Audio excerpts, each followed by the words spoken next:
This is the VOA Special English Agriculture Report. Growers around the world are using new methods to grow grapes to make wine. These include natural and organic methods to control harmful insects and weeds instead of using chemicals. Now, a winery in Canada has imported a natural way to control its grapevines. The Featherstone Winery is in southern Ontario. It has 8 hectares of perfect rows of grapevines. The vines, like other plants, need to be pruned every year. In general, dead or living parts of plants need to be removed to improve the shape or growth of the plant. Pruning grapevines must be done very carefully.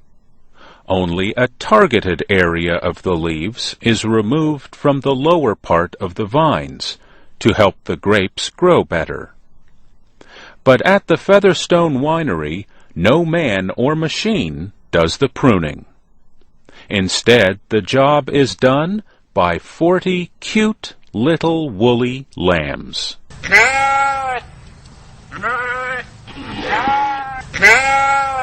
David Johnson owns the vineyard. He says he learned about using lambs while visiting wineries in New Zealand. Mr. Johnson says the young lambs are perfectly designed to do the job. They eat the grape leaves on the lower parts of the vine, but they are not tall enough to reach the grapes. They only weigh about 22 kilos, so they do not beat down the soil. And their waste makes good organic fertilizer.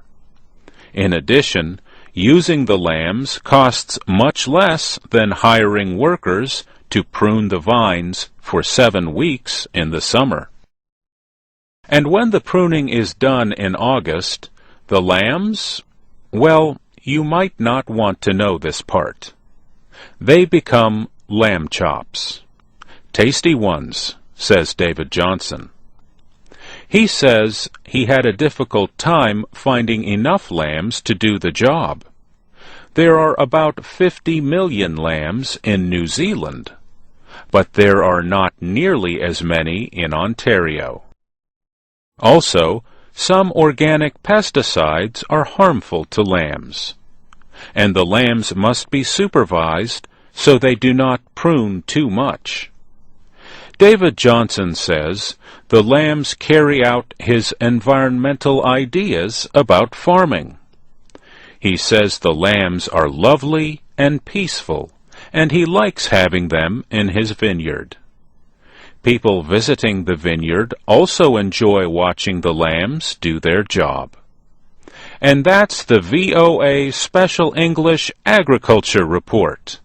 It was produced by Joyce Kryzak, with support from the Park Foundation and the Gaylord and Dorothy Donnelly Foundation.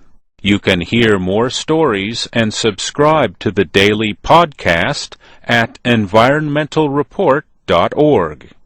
And you can find more of our agriculture reports at voaspecialenglish.com. I'm Mario Ritter.